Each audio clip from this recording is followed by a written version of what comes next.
of Judges, what we're going to see overall from this book is that we're going to see a lot of God's divine compassion and long-suffering with his people. And the same thing applies to us as believers, that he has this compassion and long-suffering for us. And along with the book of Judges, if you're not familiar with it, you're also going to see a lot of things that kind of bring sadness to the heart, right? There's going to be a lot of Israel's continual rebellion, which happens in cycles as we go through each judge. And each cycle seems to get progressively worse and worse as they go into spiritual decline. And so for us as modern readers to this book, and as we're looking through this and hearing the words of this book, we kind of see this warning voice of the Spirit of God. You know, Israel is commanded to be obedient and faithful to God to go in and conquer the land that had not been conquered yet. And instead of fully trusting in the Lord to go out into that conquest, they a lot of times turn back. And for whatever reason, whether they're intimidated by the enemy or not, they choose not to go out into battle with the Lord and instead decide to compromise in some ways, either losing in battle, not going after the Lord, or compromising, saying, we'll have somewhat of a conquest partially, but we'll let the enemy remain in the land and we'll let them continue to live amongst us. And so in this book, what we see is because of Israel's rebellion and sin, it oftentimes will lead them into oppression and under bondage of these pagan cultures. And what happens is eventually they will cry out and repent to the Lord. And what God does is he will raise up a judge to deliver them. And you can think of these judges as like lesser saviors. They're delivering people from the bondage that they're in. And what this does is it, in a way, points to the realization that there would be some need for an eternal deliverance from a true judge, from Jesus, someone who could provide eternal deliverance like he does for us. When Jesus died on the cross and we accept him into our hearts, our sin was dealt for eternally, and we received eternal deliverance. And as for the name of this, the book of Judges, a lot of times in our normal sense of the word, how we would use today, we think of a judge as someone who would sit in a courtroom and deal judicially and settle disputes. And that's somewhat misleading for how the word is used here in the Bible, because here it's meant in more of a way to explain that these judges were leading militarily or providing a deliverance for the people. So here you can see shaphat is the Hebrew word used for judge in the Bible. And so it's more of a general term. There's really two meanings for it, and how we would typically think of the word is on the left here is where it's to judge. But really the word is really more so used in this term that you see on the right is to deliver. These were leaders that were raised up for the people to deliver them militarily from their oppression. And in the book, the actual title of the judge, it's only used once, and it's only used once for a specific individual, and that's for God, Yahweh. And we see that happen in Judges 11, verse 27. Let's see if I can get it up here on the screen for us.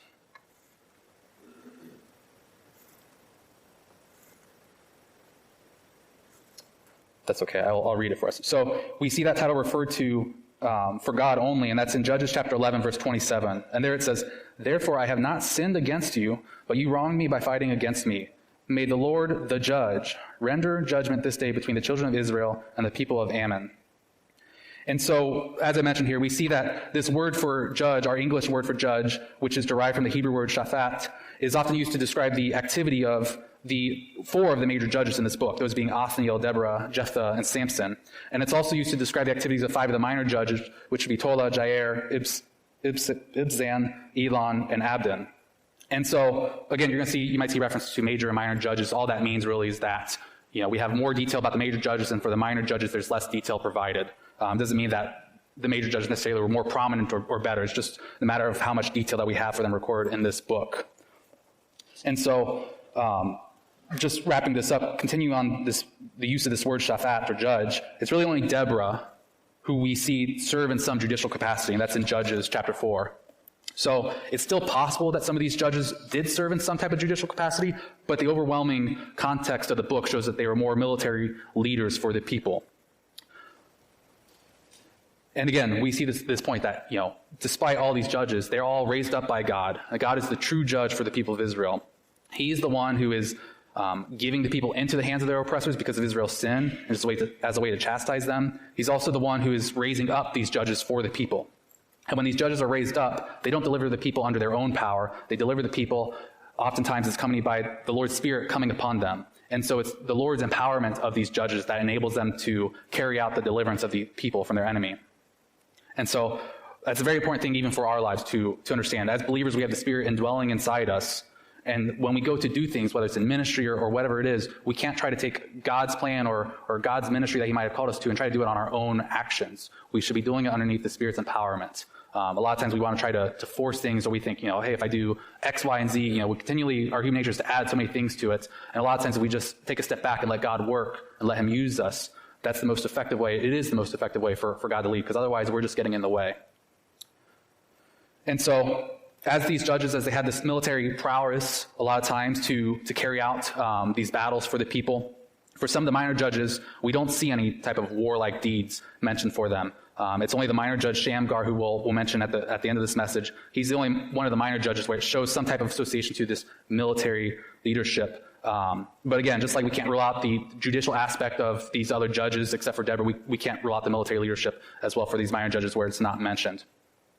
And so now as we have kind of set the scene for this book of Judges, and we see it's God's empowerment through these judges that he's going to use them to shatter the yoke of their oppressors and deliver the people out of the bondage that they go into. What we're going to see here is this period of Judges covers about 450 years. And we get that reference from the book of Acts in chapter 13:20, where Paul says, after that he gave them judges for about 450 years until Samuel the prophet. And so we're going to see here a span between the death of Joshua. So we had Moses carry the people out of Egypt and brought them to the promised land, and Joshua brought them into the promised land. They began the conquest. And after Joshua's death, you now have this period between the death of Joshua and the kings, where there's going to be 450 years of these judges rising up over each cycle of Israel's sin and repentance and peace. You'll see this continual cycle where these judges brought up. And so it's going to span 450 years roughly. So with that said, let's go ahead and dive into Judges chapter 1, and let's start with verse 1. So in Judges chapter 1, verse 1, it says, now after the death of Joshua, it came to pass that the children of Israel asked the Lord, saying, who shall be first to go up for us against the Canaanites to fight against them? And so what we see here is Joshua has died, and unlike when Moses died and Joshua was the new leader to take the lead, we see here that there's no appointed leader after Joshua, right? The people don't have this one person to go to, right? They're supposed to go to God. God is to guide them. And so the first thing that the people do is they figure out, we need to ask the Lord and figure out what do we do next? Even though technically they already knew that the conquest was incomplete and they were supposed to go in and continue to conquer the land. And so that also, we get mention of that in Joshua 13:1, where it says, now Joshua was old, advanced in years, and the Lord said to him, you are old, advanced in years, and there remains very much land yet to be possessed. And so the people were aware that all of the land had been delivered into their hands by God, but they still need to be faithful and go out and execute that. And so as they're reconciling with this post-Joshua age, having been slaves who were delivered out of Egypt by God, who have these high moral standards that they're meant to kept, that God had given them, and they're being led by God now to settle in the promised land, where there's this environment that's dominated by Canaanite culture and religion.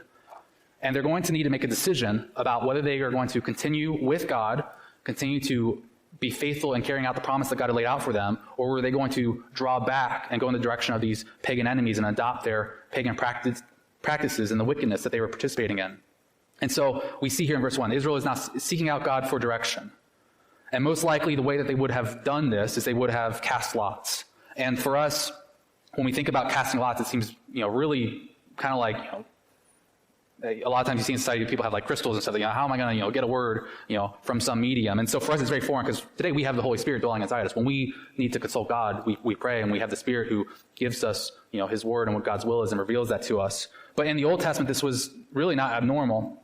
And the key thing is for these Old Testament believers in God, when they cast lots, to them it wasn't just, throwing stones on the ground and seeing what the random outcome was. They fully believed that God would use that to reveal his will through it. So one example, in the New Testament, we see the last instance of casting lots is in Acts chapter 1, verse 24 to 26, where it says, and they prayed and said, you, O Lord, who know the hearts of all, show which of these two you have chosen to take part in this ministry and apostleship from which Judas by transgression fell, that he might go to his own place.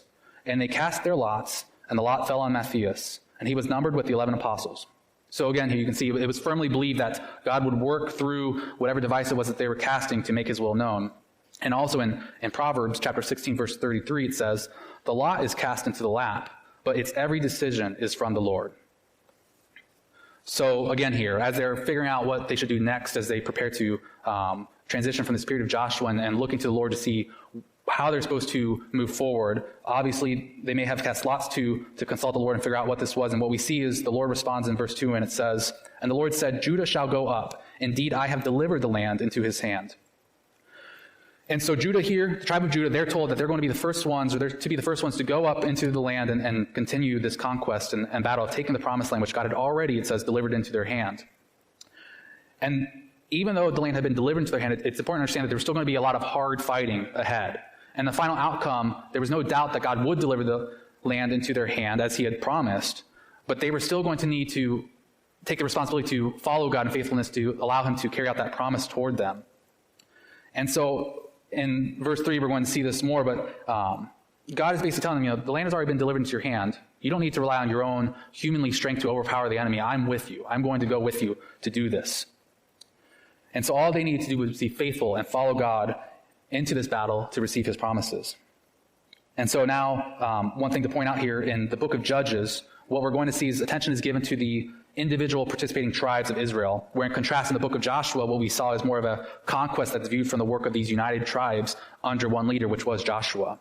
And so continue on now in verse 3, it says, "So Judah said to Simeon his brother, Come up with me to my allotted territory, that we might fight against the Canaanites, and I likewise go with you to your allotted territory. And Simeon went with him." Okay, so we start seeing in this book the first instance where Israel is not following in complete obedience to what God had told them to.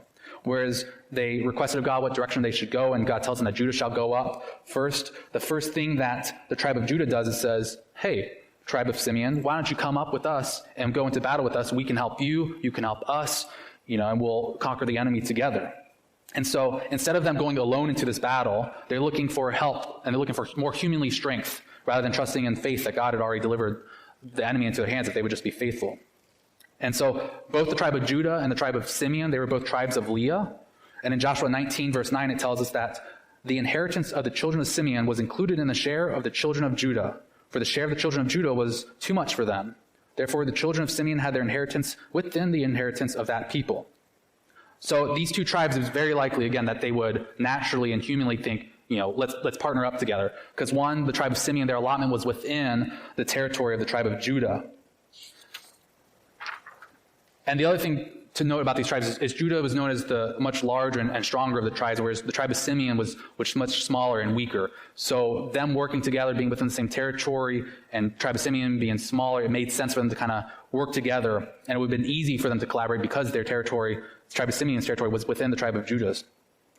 And so what we're starting to see here now is, God has laid out his plan to his people, and immediately what they're trying to do, and what we often try to do, is they're trying to refine it, right? God has told them his plan, and they're thinking, we could go alone, but why don't we take, the tribe of Simeon with us to help us?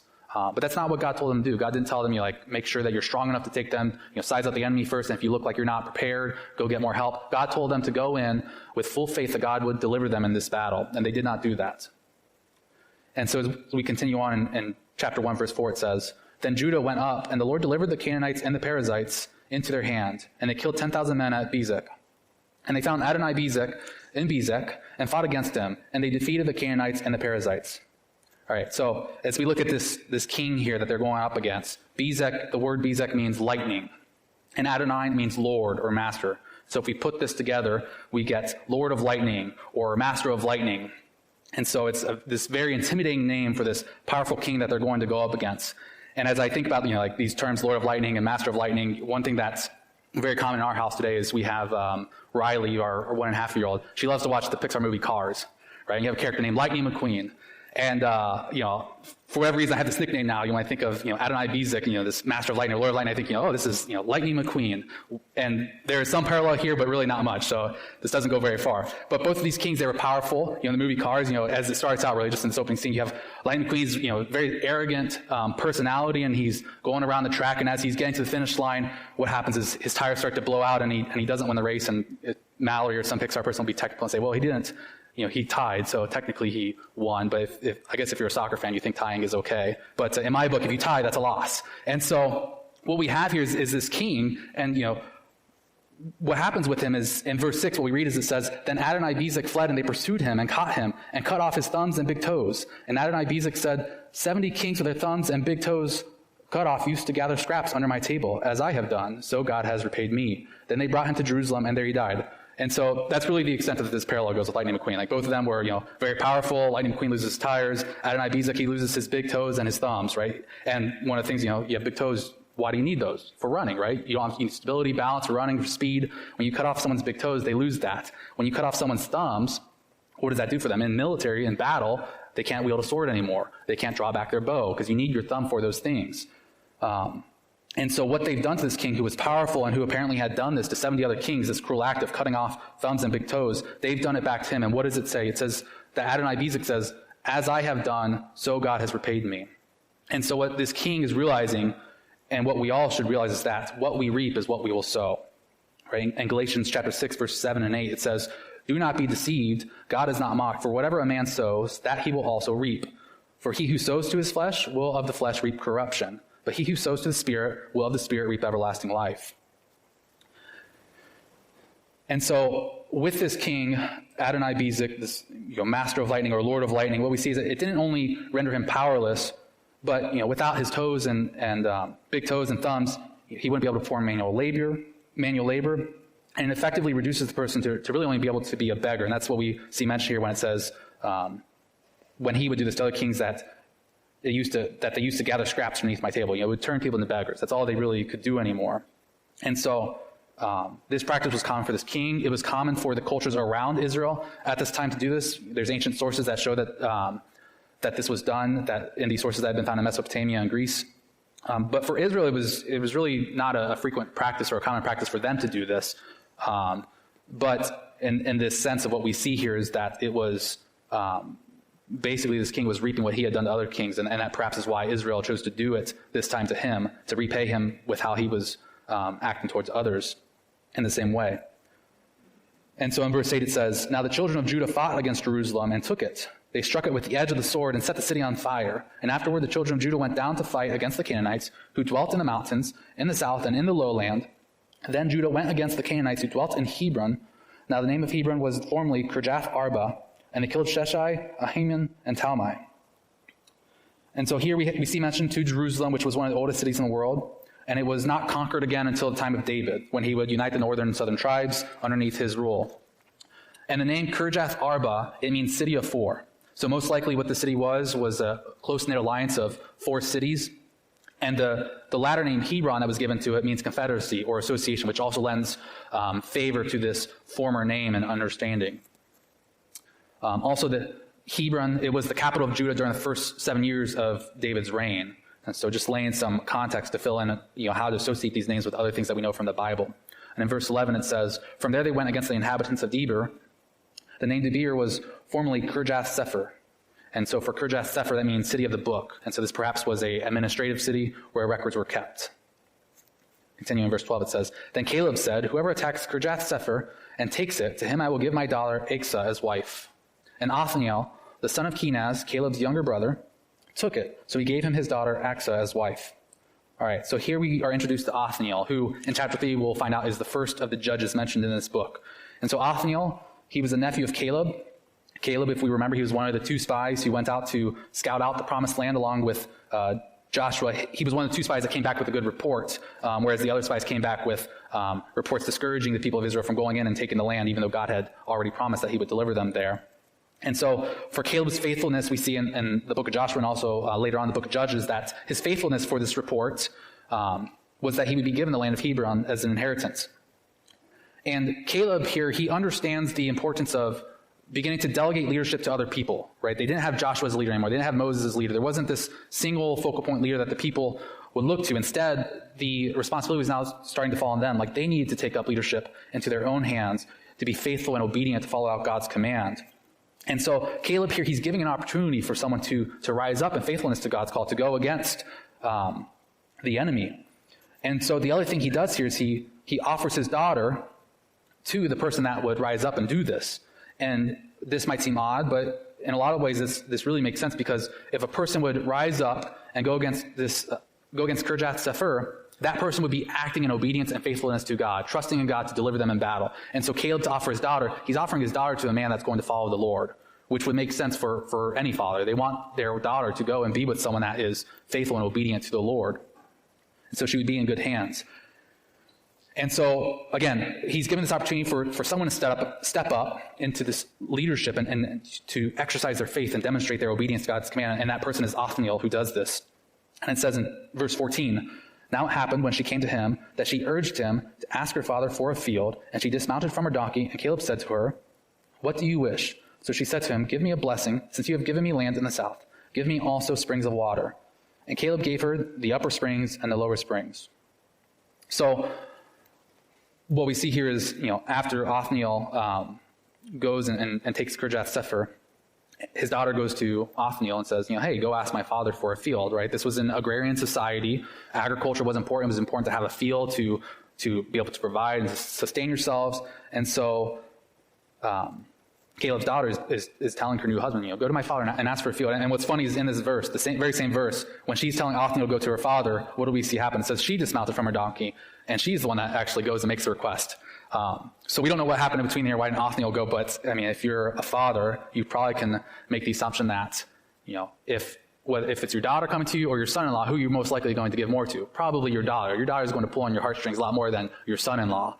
And so I'm assuming Caleb and Achsah, they probably, had figured this, and Caleb or Othniel probably said, you should be the one that goes and asks him, because, he might give you a field, but he might give you more. And as we see here, she got the field, but she also got the upper springs and the lower springs, which would have been important because these springs of water would have been essential for the agriculture that would have been needed for the field. And so, as we continue on in verse 16, it says, "Now the children of the Kenite, Moses' father-in-law, went up from the city of palms," which is a reference to Jericho, "with the children of Judah into the wilderness of Judah, which lies in the south near Arad, and they went and dwelt among the people." And verse 17, "And Judah went with his brother Simeon, and they attacked the Canaanites, who inhabited Zephthah, and utterly destroyed it. So the name of the city was called Hormah.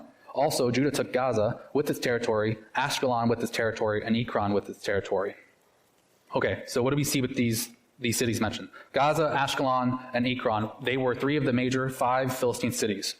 And what we know is, if we read later into Judges, is that Israel was not able to hold on to these cities for very long, because during Samson's day, all 3 of these cities were already back into the hands of the Philistines again. And in verse 19 it says, "So the Lord was with Judah, and they drove out the mountaineers, but they could not drive out the inhabitants of the lowland, because they had chariots of iron." And so here we're starting to see Israel begin to fail in their conquest. They initially, what we see is success in their campaigns, and now we're starting to see them not fully succeed in these campaigns. And one thing to note here is that it's apparent that the enemy was vastly superior in their military might compared to the Israelites. A chariot in that day would be akin to a tank today. And so when they saw these chariots, it would have been very normal to assume that they were in fear, especially because Israel at this time did not use chariots. It's actually not until the time of King Solomon when they do start to use chariots more commonly.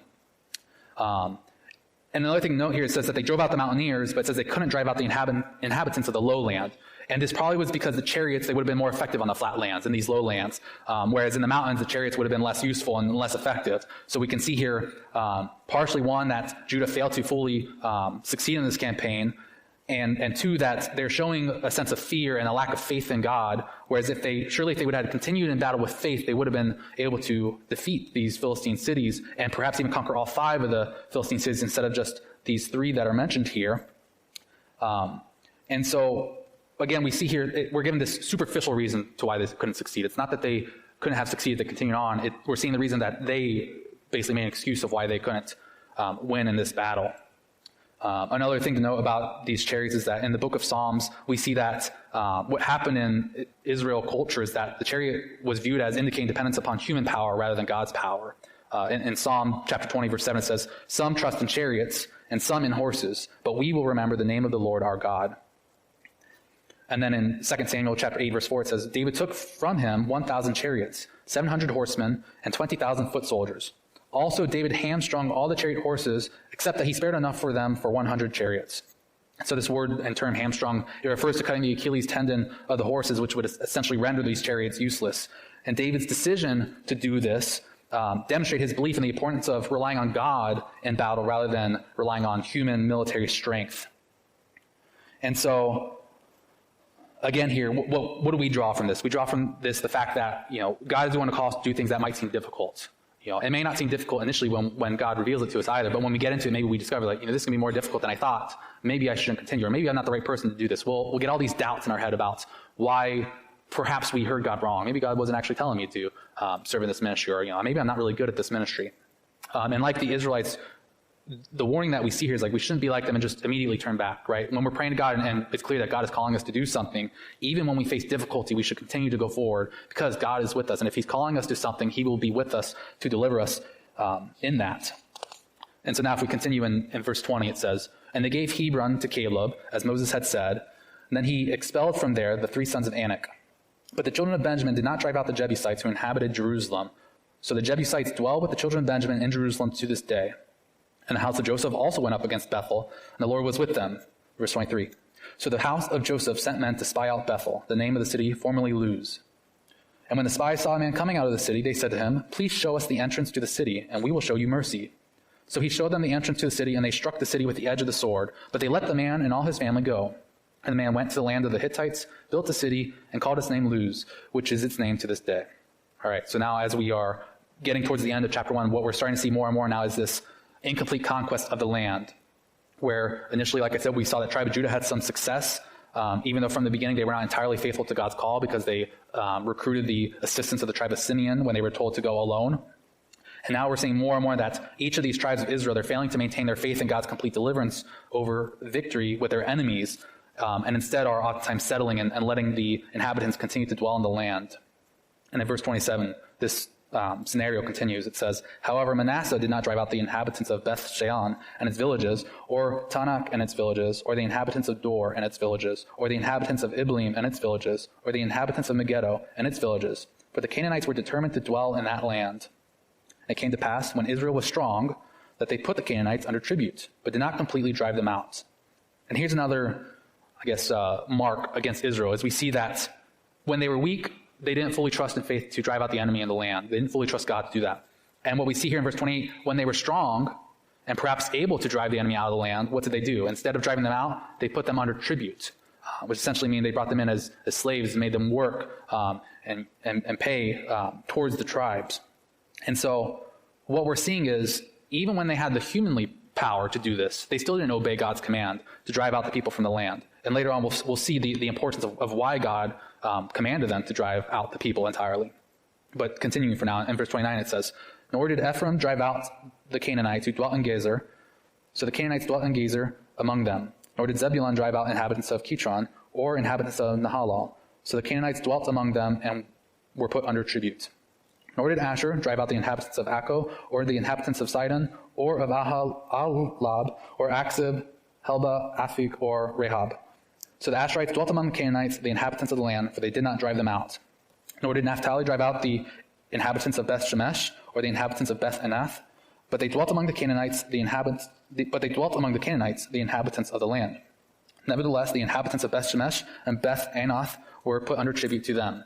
And the Amorites forced the children of Dan into the mountains, for they would not allow them to come down to the valley.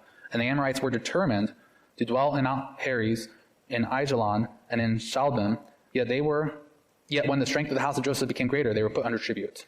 Now the boundary of the Amorites was from the ascent of Akrabim, from Selah and upward." Okay, so here we see Israel, they never possessed all the land. And because they did not totally wipe out the enemy, as God had commanded them to do, and had promised to deliver them in, they're now going to start seeing the consequences of this incomplete obedience to God's command.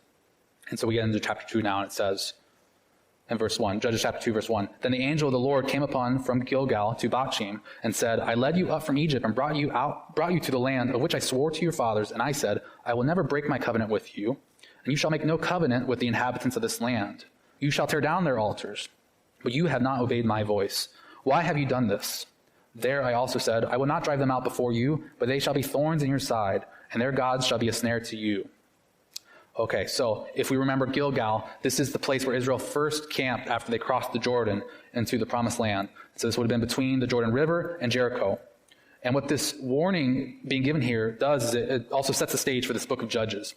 It shows us about Israel's lack of total obedience to God's command, and how it was going to lead them to be trapped by the very things that they were making provision for, right? They were told to drive out the enemy, and they were thinking, well, can't be all that bad. We'll put them under tributes, make them work for us, that might actually be better than driving them out. They weren't following exactly what God had told them to do. And so one of the things that we're going to see results from them not driving out the Canaanites and these other pagan cultures is that they're going to end up becoming caught up in the sins and the worship of false gods that these Canaanites practiced. Over time, what would happen is with the Canaanites is what we'll see just in history is that they become merged with Israel and other people groups. Because of intermarriage with the Israelites and other peoples, their practices and cultures, even though the people group kind of died out because they became mixed in, the practices didn't leave. And it really polluted and corrupted Israel culture. And the same thing can be said of us, right? When we are struggling with sin and we think that we can manage sin in our life and somehow keep it in check, keep it at bay, what we'll find is that we'll quickly find that it will soon entrap us and take over. It's very important that we don't disregard God's warning like the Israelites did here, and not heed his warnings, because sin is serious and it will infect and spread. And so a lot of times, what will happen is someone will think, okay, well, one example would be like, with a certain group of believers, you don't act a certain way, but when you're with another group of friends who aren't believers, that partake in things that are sinful, that you shouldn't be doing, it's in those instances where you fall to and you think, well, I'll just only do it with them to, maybe fit in or to, appeal to my flesh, but I rarely are with them, and I rarely do that, so it's okay. But no, it's important to always be obedient of God's word, and to somehow try to convince yourself that if you're just partaking in sin here and there, and that it's not got a grip on you, and that you could stop whenever you want. One, it goes against being obedient to God, because you shouldn't be doing it at all, because God has called us not to do it. Not just because God says so, but because it's destructive to us. And God knows that if we partake in those things, that it's going to destroy ourselves. And so it's important that we heed God's warning. In verse 4 it says, "So it was, when the angel of the Lord spoke these words to all the children of Israel, that the people lifted up their voices and wept. Then they called the name of that place Bachim, and they sacrificed there to the Lord." All right, so what we see here is that after this warning, the people, they weep and they make sacrifice to the Lord, which are good signs of conviction of the Spirit of the Lord on them for what they had done. But the problem that we see is that just because they wept and made sacrifice, what we'll find is that they didn't follow up with that with true change. That's important for us to realize also. When we're in sin, we can't think that we can just take advantage of God and say, okay, God, well, I sinned, I'm sorry, forgive me what I've done, and then continue to go back into that cycle. If you're doing that, there really is no true repentance. Right? If you're repenting from something, you're going to make effort to stop doing it. Whereas the Israelites here, what we'll see is they immediately go right back to not heeding God's warning and participating in the worship of these false gods and the sinful practices of these pagan cultures that were surrounding them. And in verse 6 it says, "And when Joshua had dismissed the people, the children of Israel went each to his own inheritance to possess the land. So the people served the Lord all the days of Joshua and all the days of the elders who outlived Joshua, who had seen all the great works of the Lord, which he had done for Israel.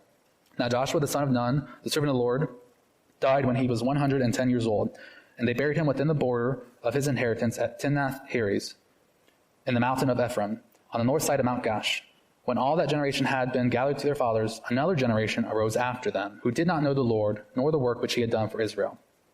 All right, so there's a couple things here, just because even as I read this and as the human brain read this, we think, okay, chapter 1, verse 1 started out with the death of Joshua, and here we're also seeing the death of Joshua. So chronologically, where are we at?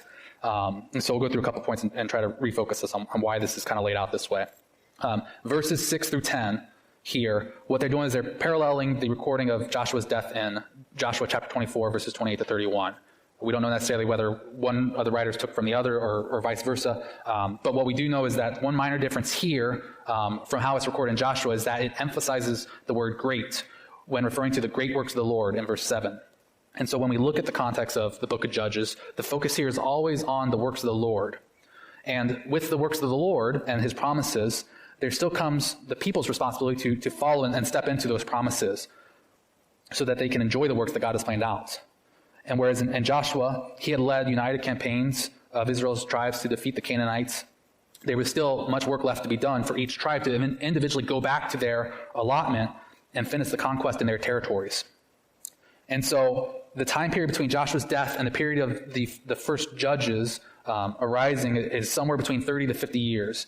And within that small time frame, we can see that it did not take long for the people to begin turning from God towards paganism and sinful practices and rebelling God's command, and that this new generation, they didn't continue in faith that once accompanied God's deliverance for them while they were under the rule and leadership of, not under the rule, but under the leadership of Joshua.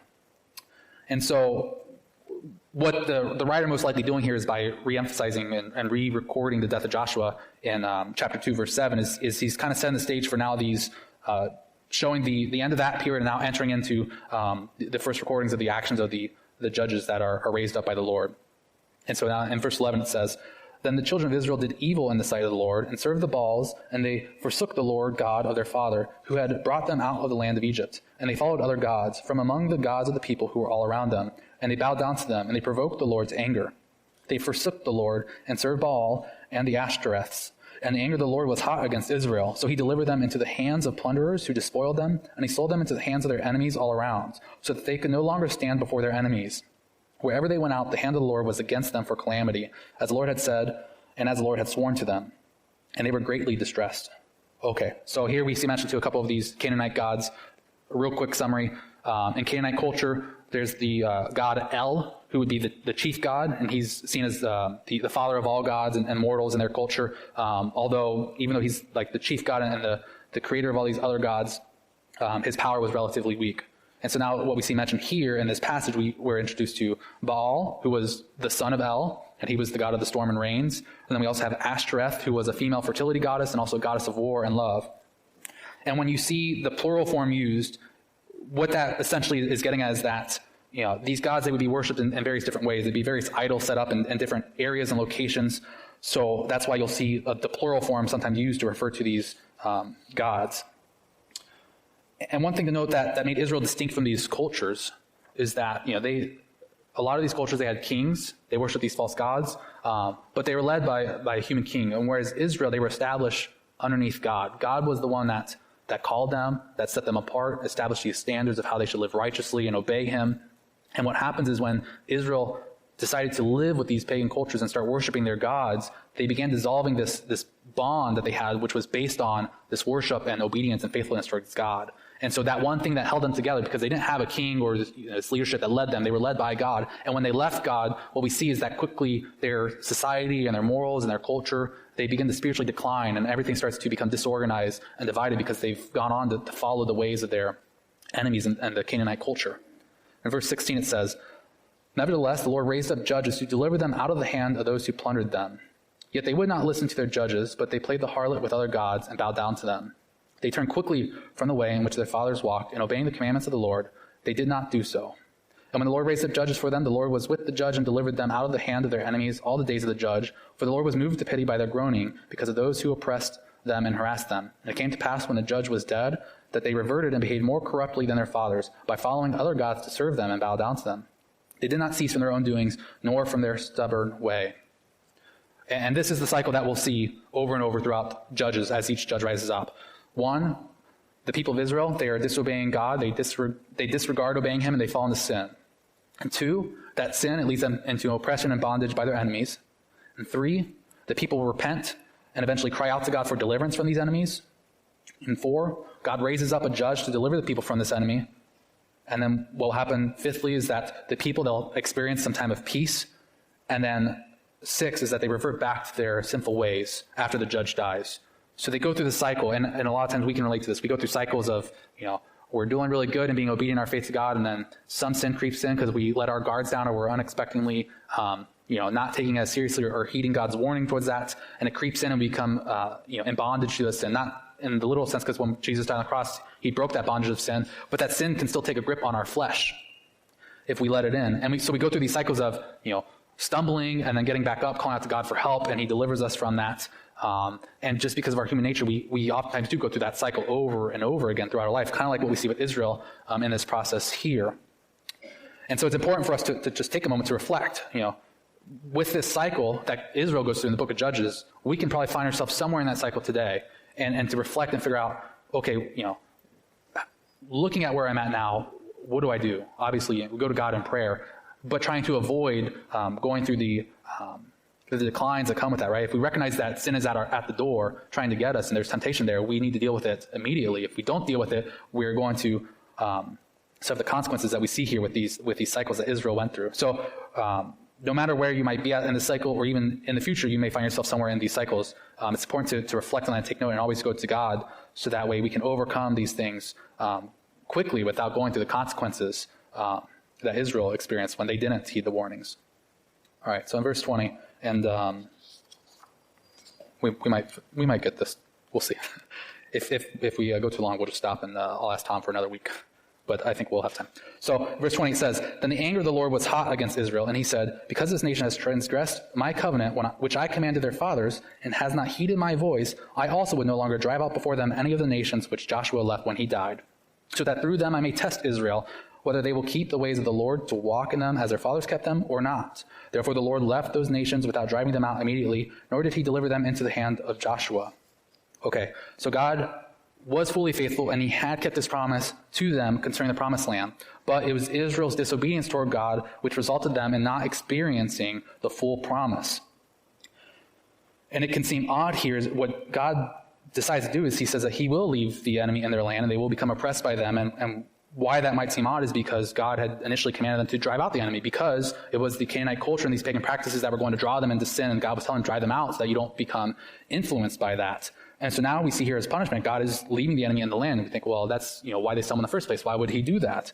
But leaving the enemy in the land, one, it gave Israel a chance to prove themselves. And it says God is going to, that he may test Israel. And so being in the land with the enemy, one, they're going to have the opportunity to show faithfulness to God to eventually finally drive out the enemies. Not to say that they're successful in that, but that they would have the chance to do that. And also because living amongst these pagan cultures and these pagan people, their practices, they would have the chance to show that I'm going to be obedient to God instead of following what they're doing. And so this would be a way for God to refine Israel. All right, so moving on to chapter 3. It says, Now these are the nations which the Lord left, that he might test Israel by them. That is, all who had not known any of the wars in Canaan. This was only so that the generations of the children of Israel might be taught to know war, at least those who had not formerly known it. Namely, 5 lords of the Philistines, all the Canaanites, the Sidonians, and the Hivites who dwelt in Mount Lebanon, from Mount Baal-Hermon to the entrance of Hamath. Okay, so not only is he leaving the Canaanites in the land, like we said, to be able to offer Israel the opportunity to prove themselves, prove their obedience to God, but another reason for this is that it would give this new generation the opportunity to have continued military experience, which is something they were going to need in Israel's future. They were going to have more battles, and it was important that the people understood how to defend themselves and go and attack and go out into battle. So this was another side effect of leading the people in the land. And says in verse 4, And they were left that he might test Israel by them to know whether they would obey the commandments of the Lord, which he had commanded their fathers by the hand of Moses. Chapter 3, verse 5. Thus the children of Israel dwelt among the Canaanites, the Hittites, the Amorites, the Perizzites, the Hivites, and the Jebusites. And they took their daughters to be their wives, and gave their daughters to their sons, and they served their gods. Okay, this is one of the things that God had warned them back in Deuteronomy, chapter 7, verses 3 and 4, is not to intermarry. And in that passage, God says, Nor shall you make marriages with them. You shall not give your daughter to their son, nor take their daughter for your son, for they will turn your sons away from following me, to serve other gods. So the anger of the Lord will be aroused against you and destroy you suddenly. All right, so this is one of the things, many things, that Israel brushed off in the warnings from God, and it did, in fact, turn them to worshiping these pagan gods. And so now as we continue, in verse 7, we get to, we're reintroduced to Othniel, who we mentioned back in chapter 1, and he's the first of the judges, and it says in chapter 3, verse 7, So the children of Israel did evil in the sight of the Lord. They forgot the Lord their God, and served the Baals and the Asherahs. Therefore the anger of the Lord was hot against Israel, and he sold them into the hand of Cushan-Rishathaim, king of Mesopotamia. And the children of Israel served Cushan-Rishathaim 8 years. All right, so here we see, for 8 years, the children of Israel were in bondage to this king. And his name, it's not quite as cool as Adonai-Bezek, who's the Lord of lightning, but what his name means is Cushan of double wickedness. So Cushan would have been a reference to the people group that he had some association to or was from, and that Rishathaim, that word means double wickedness. So this probably wasn't his actual name, but this is a name that the writer is giving to the king to give us some description of him. And in verse 9 it says, When the children of Israel cried out to the Lord raised up a deliverer for the children of Israel, who delivered them, Othniel the son of Kenaz, Caleb's younger brother. All right, so here we see that Othniel is mentioned, and importantly to note, it says, the Lord raised up the deliverer. So it wasn't Othniel who self-elected himself, said, I'm going to be the leader, I'm going to go out and do this. It was the Lord who called Othniel to serve in this capacity as judge and to deliver his people. And so we see, one, it took them 8 years in bondage before they repented and cried out to the Lord. And when they finally do that, what does God do? He responds and he raises up a deliverer for his people to free them from this king. And so what is important to note here is that Othniel, he was from the tribe of Judah. This king, he would have been from the north. So one, it would have been unlikely for Othniel to be this person that delivers them. You would think that would be someone from the north. But one of the things that we know with God, it's not abnormal for God to use someone who's unlikely to do and carry out his will. And the reason God often likes to use the unlikely is because, one, it can demonstrate the limitness of God's divine power, and it brings him more glory when he does that. It leaves no doubt that God is at work. It also encourages us, because a lot of times we think that we're unlikely to be called by God to do something or carry out something.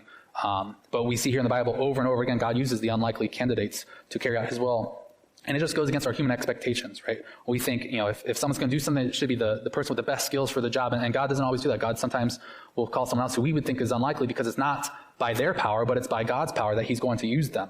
And we see that re-emphasized in verse 10, because it says, the Spirit of the Lord came upon him, and he judged Israel. He went out to war, and the Lord delivered Cushan-Rishathaim, king of Mesopotamia, into his hand, and his hand prevailed over Cushan-Rishathaim. So the land had rest for 40 years. Then Othniel, the son of Kenaz, died. So it's important to note, like we said, the Spirit of the Lord came upon him. It wasn't Othniel's strength that allowed him to be successful in this battle. It was the Spirit of the Lord working through Othniel to deliver the people. And so we see that afterwards, after this defeat of the people, the land had rest for 40 years. They had 40 years of peace. And another thing to note here is with this phrase, the Spirit of the Lord came upon him, that description is used in the book of Judges. It's used with Gideon and Jephthah and Samson. And so this was a very clear thing that these judges, they were being raised up with the power of the Spirit of the Lord to help them go out and conduct these things. And in the same way, us as Christians, as believers, we have the Spirit dwelling inside us. So unlike back then where the Spirit of the Lord came upon people, all of us as believers, we have the Spirit indwelling within us always. We always, when God calls us to do something, we always have the Spirit going with us to do those things. And like we mentioned earlier, when we face difficulties and think, maybe I can't do this, the Spirit of the Lord is right there with you to take you through that. We just have to be faithful and obedient to continue to follow God's call. And so now in verse 12, we get to the second judge, and it says, and the children of Israel again did evil in the sight of the Lord. So the Lord strengthened Eglon, king of Moab, against Israel, because they had done evil in the sight of the Lord. The second judge was evil in the sight of the Lord. Okay, so now we're introduced here to Ehud. He's the second judge mentioned in this book. And we're introduced to also Eglon, king of Moab. Moab was a plateau that would have been southeast of the Dead Sea. And the Moabites, they were distant ancestors to the Israelites. They actually were from the offspring of Lot's incestuous relationship with his daughter. And so in other instances in the Bible, we see that Moab is actually used as by the Lord to harass Israel and to almost use as like a correction tool against them in other places. And in verse 13 it says, then he, Eglon, gathered to himself the people of Ammon and Amalek, went and defeated Israel, and took possession of the city of palms, which again is a reference to Jericho. So the children of Israel served Eglon, king of Moab, 18 years. All right, so whereas with Cushan-Rishathaim, they served him for 8 years. Now here we're seeing that they were under the oppression of this king Eglon for 18 years. And the only thing that we see here recorded here about his conquest into the Israelite territory is his capture of Jericho, or the city of palms. And that would have been inside the territorial allotment of the tribe of Benjamin. And in verse 15 it says, but when the children of Israel cried out to the Lord raised up a deliverer. Again, we see that term, he raised up a deliverer for them, Ehud, the son of Gera, the Benjamite, a left-handed man. That phrase here, left-handed man, the writer puts it in here for a distinct point, and we'll soon find that out. As we mentioned, it would make sense for Ehud, or a Benjamite, to rise up because Eglon had captured Jericho, which was within their territory. And him being a left-handed man, this wasn't totally abnormal to the Benjamin tribe. Later in Judges, we'll see, in Judges chapter 20, verse 16, we see many left-handed men from the tribe of Benjamin going to battle, and it says of them, among all these people were 700 select men who were left-handed. Everyone could sling a stone at a hair's breadth and not miss. And again, we wonder, why does it matter if they're left-handed? But if we look at the culture back in the day, it was a very right-handed dominant society. Oftentimes, if you're left-handed, it was seen as a defect. So even in battle, you go into battle formations, if you had the sword in your right hand and shield in your left hand, if you had someone's left hand, it'd be switched. It's just out of place. It doesn't conform. It's awkward. Being right-handed, it was a symbol of strength, power, and favor, where the right hand was often associated with those things. But for these Benjamites, this was not a limiting characteristic for them. And so we see this for Ehud. And continue on in the rest of verse 15. It says, by him the children of Israel sent tribute to Eglon, king of Moab. Now Ehud made himself a dagger. It was a double-edged and a cubit in length. And fastened it under his clothes on his right thigh. All right, so a cubit, that's the length of your elbow to the tip of your middle finger for an adult male, so it's roughly about 18 inches. And what we're seeing is, again, what it's telling us is that he fastened it on his right thigh, because in battle you would draw from across, because it's much more natural to draw from across your body than from the same side. So if he was right-handed, he would have fastened it to his left thigh, he would have reached across and drawn from there. But because he's left-handed, he puts it on his right thigh. And being in a right-handed dominant society, this is going to help him when he goes into the seat of king. And we'll see that here in a second, why this helps him to conceal his weapon.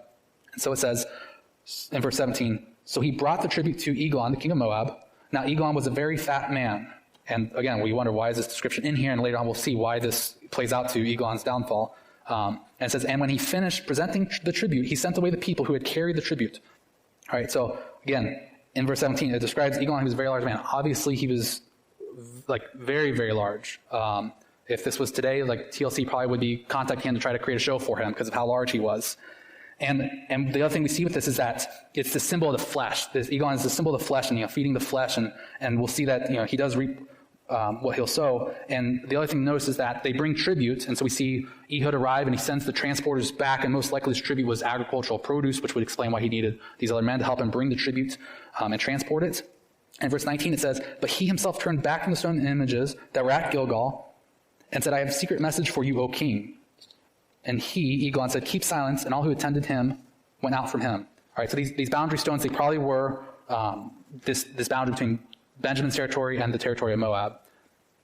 And this is where they met. And so in verse 20 it says, so Ehud came to him.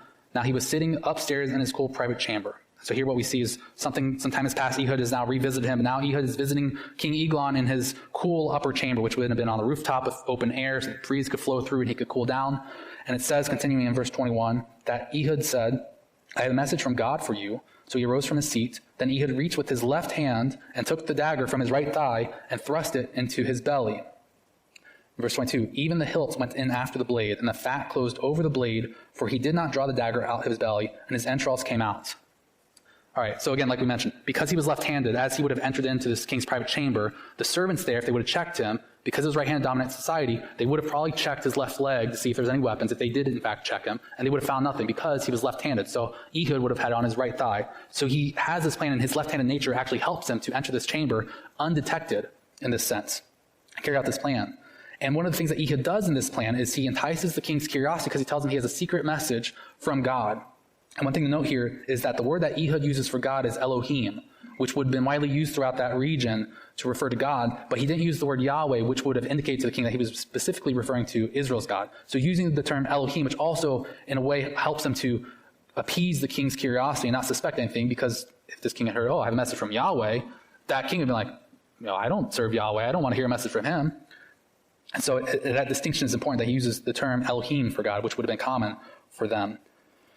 And the other thing we see is that as the blade went into Eglon's belly, that it says that it did not come out. And so you can imagine as you push against the intestines, what happens is they rebound. It would have swallowed up that blade. And because he was so large, that rebound would have been that much more bigger.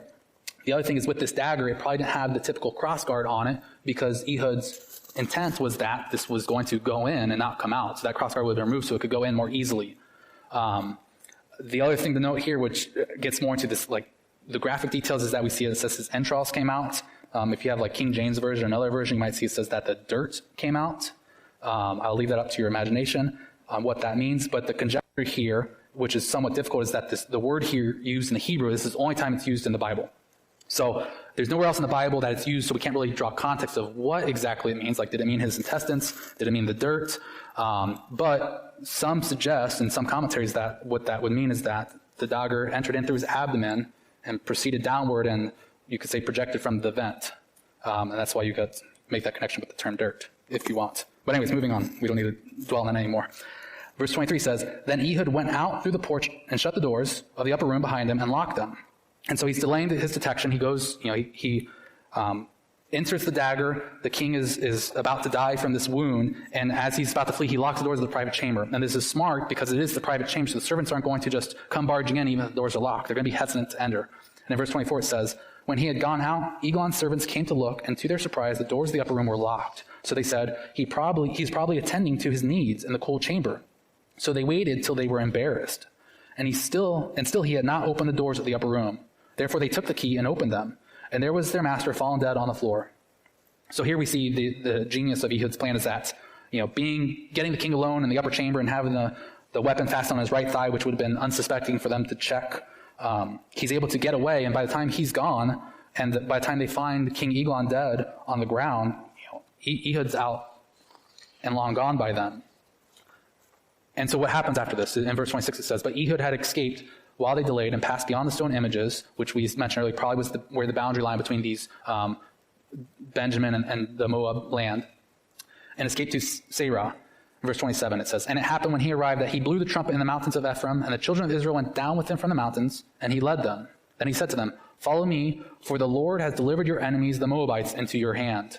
So they went down after him, seized the fords of the Jordan leading to Moab, and did not allow anyone to cross over. And at the time they killed about 10,000 men of Moab, all stout of valor. Not a man escaped. So Moab was subdued that day under the hand of Israel, and the land had rest for 80 years. So, by the time that Eglon had escaped, or by the time that Ehud had escaped, Eglon was found dead, and he followed up with this plan by going and rallying the people, and they were successful in subduing 10,000 men of the Moabites. And it's through Ehud's deliverance of Israel that the people experienced peace for 80 years. We'll cover the last part of 31 and wrap this up. In verse 31, it says, "After him was Shamgar, the son of Anath, who killed 600 men of the Philistines with an ox goad, and he also delivered Israel." This is the only verse that we have about the third judge, Shamgar. And the only thing I'll say here is that, one is his name. Shamgar is not a Hebrew name, so perhaps he was a foreign warrior that God used, which would be unlikely. But again, like we said, it's not unlikely for God to use someone. That would be unexpected. And the term son of Anath was a Canaanite god. So that also lends some suspicion that maybe he was a foreign warrior. The other things, commentaries might suggest that maybe he was a result of an intermarriage of an Israelite with a Canaanite, and so that his name was maybe partially Canaanite and he was partially Israelite.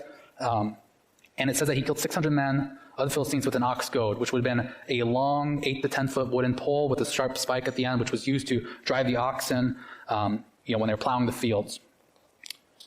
And that's really all we have of him. We don't see the cycle really mentioned of Israel's rebellion, how long they were under oppression by the Philistines, if they were under oppression, how long they experienced peace. This is all that we have about Shamgar.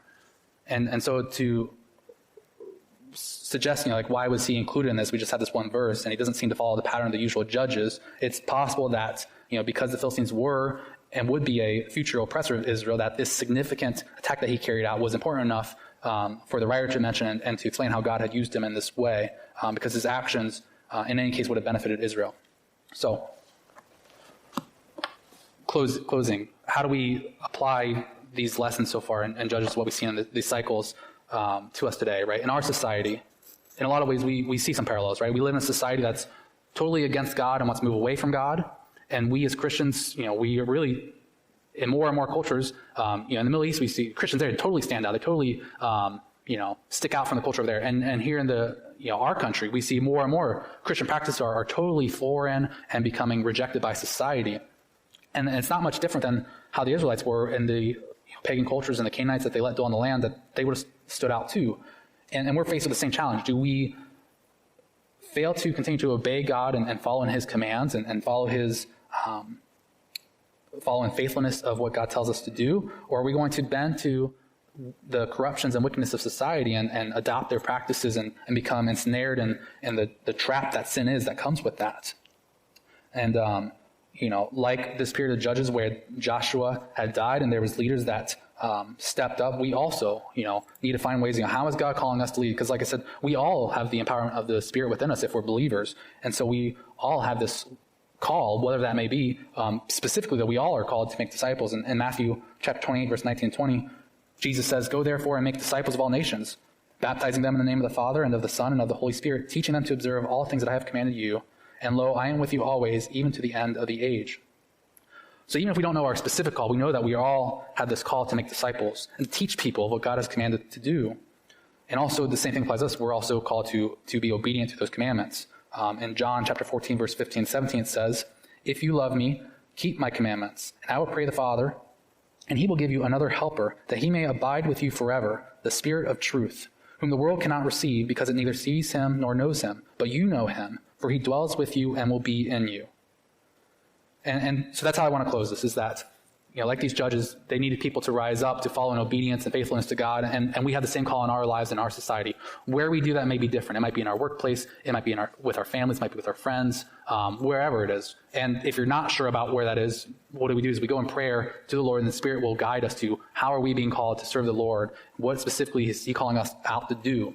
And it might seem difficult at times to do that, But with these verses and what we see in Judges is that the Spirit of the Lord is with us to take us through those things. So we need to be faithful in the face of, conflict or difficulties to do that. We need to be faithful to the Spirit to allow God to move through us and use us. And so with that, let's close in prayer.